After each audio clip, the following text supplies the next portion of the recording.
ഈ അവസ്ഥയിലൂടെയൊക്കെ പോവുകയാണെങ്കിൽ നിൻ്റെ ഈ ടീമൊക്കെ ഉറപ്പായിട്ടും വിലകയറ്റാം. എടാ നിനക്കൊക്കെ വല്ല പണിക്കും പോയിക്കൂടെ ഈ തോറ്റ് നിൽക്കുന്ന ഈ ടീമിനെ സപ്പോർട്ട് ചെയ്യുന്നതിനെക്കാട്ടിലും എന്തെങ്കിലും. ഒന്നും മനസ്സിലാവാത്ത കുറേ ഭ്രാന്തന്മാരുണ്ട് ഇപ്പോഴും.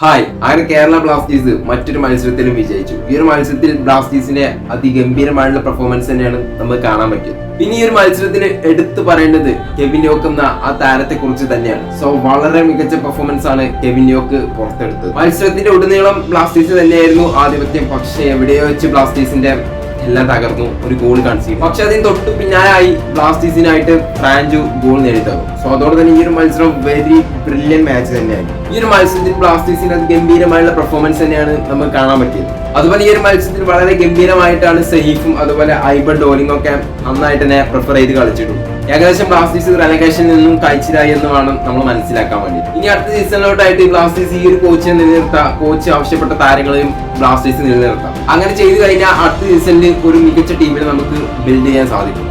എന്തായാലും കുറെ കാലങ്ങൾക്ക് ശേഷം മനസ്സ് നിറച്ചൊരു പോരാട്ടം തന്നെയായിരുന്നു ഈ ഒരു മത്സരം. അതുപോലെ ചെറിയ ടീമിനെതിരെ ആണെങ്കിൽ പോലും ഈ ഒരു മത്സരത്തിൽ ബ്ലാസ്റ്റേഴ്സ് എടുത്ത ആ ഒരു പ്രകടനം നമ്മൾ എടുത്ത് പറയേണ്ടത് തന്നെയാണ്. അപ്പൊ എന്തായാലും വീഡിയോയെ കുറിച്ചുള്ള അഭിപ്രായങ്ങൾ പിന്നെ താഴെ കമന്റ് ചെയ്യുക. സോ അടുത്ത് FC ഗോവയ്ക്കെതിരെയാണ്. അത് വളരെ ടഫ് മാച്ച് ആയിരിക്കും. എന്തായാലും നമുക്ക് ആ ഒരു മത്സരത്തിന്റെ പ്രീ മാച്ച് വീഡിയോ ആയിട്ടൊക്കെ വരാം.